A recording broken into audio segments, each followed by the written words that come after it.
Assalamualaikum warahmatullahi wabarakatuh. Kami dari kelompok 8 akan mempresentasikan alat peraga yang kami buat sendiri, yaitu alat peraga geoboard. Dan untuk hal-hal yang akan kami presentasikan di sini, yang pertama adalah proses pembuatan dan kemudian tutorial penggunaan dari alat peraga geoboard sendiri. Dan untuk alat peraga geoboard itu digunakan untuk mengajarkan kepada siswa tentang dasar-dasar geometri, khususnya geometri bidang. Contohnya seperti persegi, persegi panjang, belah ketupat, trapesium, dan lain-lain. Dan berikut proses pembuatannya.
Menjelaskan bagaimana cara menggunakan alat peraga geoboard untuk menentukan luas bangun datar.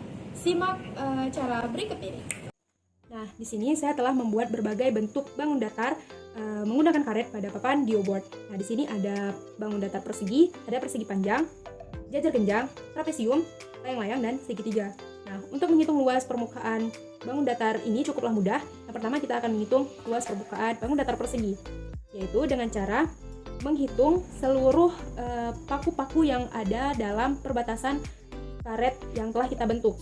Nah, langsung saja kita hitung luasnya, yaitu 1, 2, 3, 4, 5, 6, 7, 8, 9. Maka luas persegi ini adalah 9 satuan paku. Maka dapat kita simpulkan bahwa rumus luas persegi itu adalah sisi dikali sisi, yaitu 3 satuan paku dikali 3 satuan paku sama dengan 9 satuan paku. Nah, selanjutnya ada persegi panjang. Luas, untuk menghitung luasnya sama saja, yaitu dengan menghitung jumlah seluruh paku yang ada di dalam karet perbatasan ini, yaitu 1, 2, 3, 4, 5, 6, 7, 8, 9, 10, 11, 12, 13, 14, 15. Maka luas persegi panjang ini adalah 15 satuan paku. Atau dapat kita simpulkan bahwa luas persegi panjang adalah panjang dikali lebar, yaitu 5 satuan paku dikali 3 satuan paku sama dengan 15. Nah, selain kita menggunakan satuan paku karena kita menghitung menggunakan paku. Apabila kita ingin menghitung dalam satuan cm, maka bisa saja tinggal kita ubah satuannya, yaitu 5 cm dikali 3 cm sama dengan 15 cm kuadrat. Nah, untuk menghitung jajar genjang dan trapesium sama saja. Nah, kita coba luasnya yaitu 1, 2, 3, 4, 5, 6, 7, 8, 9, 10, 11, 12, 13, 14, 15. Maka luas jajar genjang ini adalah 15 satuan paku. Nah, maka dapat kita simpulkan bahwa luas dari rumus luas jajar genjang adalah alas dikali tinggi, atau 1, 2, 3, 4, 5 satuan paku dikali 3 satuan paku sama dengan 15 satuan paku. Nah, selanjutnya ada trapesium. Langsung saja kita hitung luasnya dengan menghitung jumlah seluruh paku pada perbatasan karet yang telah kita bentuk. 1, 2, 3, 4, 5, 6, 7, 8, 9, 10, 11, 12, 13, 14, 15, 16, 17, 18, 19, 20, 21. Jadi luas dari trapesium ini adalah 20 satuan paku. Atau jika kita cari menggunakan rumus, yaitu rumus trapesium adalah A ditambah B bagi 2 dikali T tinggi.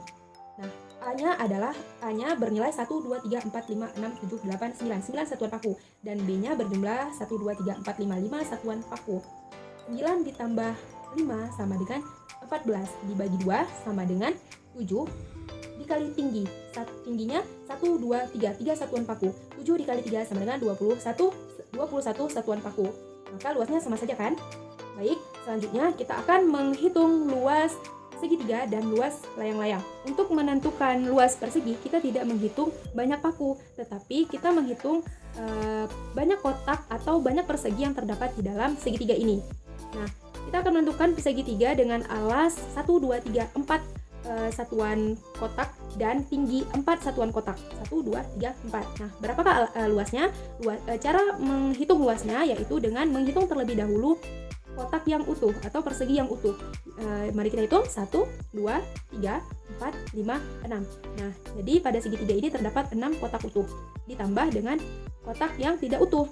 Nah, di sini ada kotak yang tidak utuh, yaitu berbentuk segitiga, dan di sini juga berbentuk segitiga, di sini juga berbentuk segitiga, dan di sini berbentuk segitiga. Apabila kita gabung, maka kedua segitiga ini akan membentuk satu kotak utuh atau satu persegi utuh. Maka kita hitung ini sebagai satu persegi utuh dan ini satu persegi utuh. Mari kita jumlahkan. 1, 2, 3, 4, 5, 6, 7, 8. Maka luas dari persegi ini adalah 8 kotak satuan atau 8 kotak utuh. Nah, selanjutnya kita akan menghitung luas layang-layang. Sama seperti segitiga, kita tidak menghitung banyak paku yang terdapat di dalam layang-layang ini, tetapi kita menghitung banyak kotak yang terdapat dalam layang-layang. Nah, caranya sama saja, kita hitung kotak yang utuh terlebih dahulu, yaitu ada 1, 2, 3, 4, 5, 6. Ada 6 kotak utuh. Nah, kita bisa memakai bantuan karet agar tidak bingung. Nah, jadi ini adalah kotak utuhnya.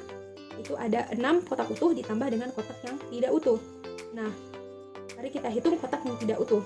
Nah, kotak ini, segitiga ini ditambah dengan segitiga yang ini, maka akan menghasilkan satu kotak utuh. Nah, jadi ini kita hitung 1. Dan ini juga segitiga ini ditambah dengan segitiga ini, maka akan menghasilkan satu kotak utuh. Ini juga segitiga ini ditambah dengan segitiga kecil ini, maka akan menghasilkan satu kotak utuh.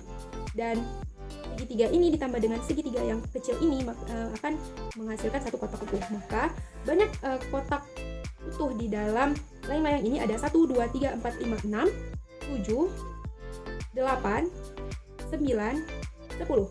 Maka luas layang-layang ini adalah 10 kotak satuan.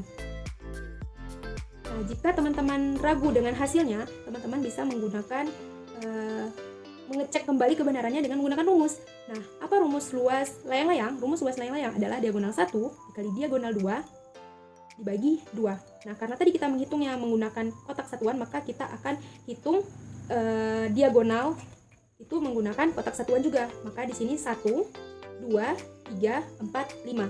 D1-nya sama dengan 5. Diagonal 2-nya sama dengan 1, 2, 3, 4. 4 kotak satuan. Maka 5 dikali 4 kotak satuan sama dengan 20. Dibagi 2 sama dengan 10. Nah, maka luas layang-layang menggunakan rumus itu 10, dan luas layang-layang yang kita hitung tadi menggunakan papan geoboard juga 10. Maka hasilnya sama dan tidak diragukan lagi. Papan geoboard ini juga dapat kita jadikan sebagai permainan loh. Nah, kami di sini telah menyediakan dadu. Cara memainkannya yaitu dengan pertama-tama kosongkan terlebih dahulu papan geoboard ini yang tadinya berisi karet. Nah, kemudian kocok dadunya dan kita lihat rumus apakah yang keluar. A dikali T. A dikali T adalah rumus luas jajar genjang, maka kita akan membentuk bangun jajar genjang. Nah, setelah membentuk bangun jajar genjang, maka kita harus menghitung luas dari bangun yang telah kita bentuk ini. Nah, caranya sudah saya jelaskan tadi ya. Sekarang kita kocok lagi. D1 dikali D2/2 adalah rumus dari bangun layang-layang. Mari kita bentuk bangun layang-layang.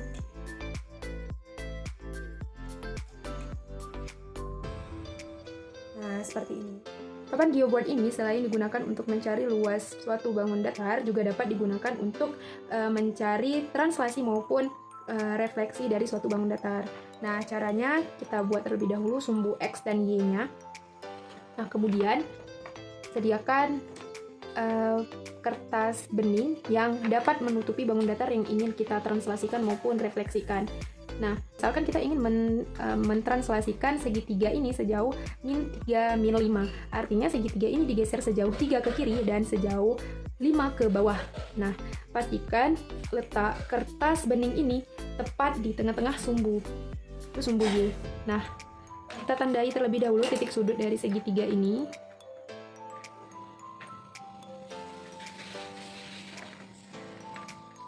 Nah, kemudian kita geser sejauh 3 ke kiri.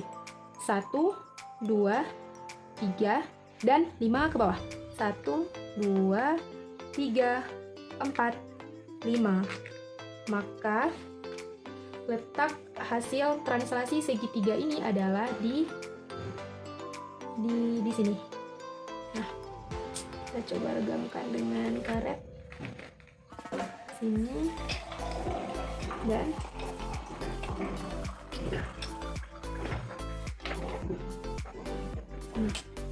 nah, inilah hasil translasi dari segitiga ini.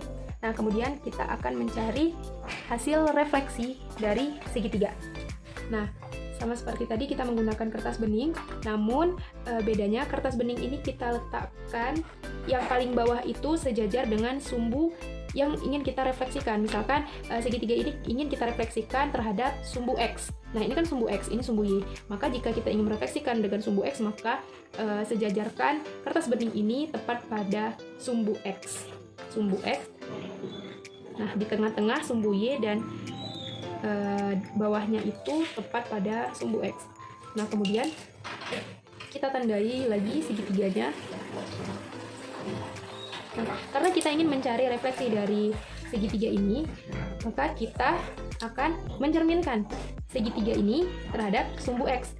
Nah, cara mencerminkannya itu cukup dibalik kertas bening ini sehingga kita temukan hasil refleksi dari segitiga. Nah, mari kita tebalkan di sini,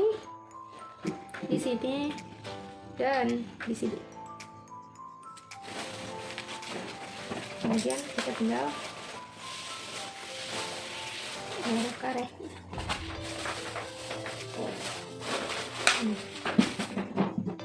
Nah, inilah hasil refleksi dari segitiga ini. Thanks for watching, semoga bermanfaat.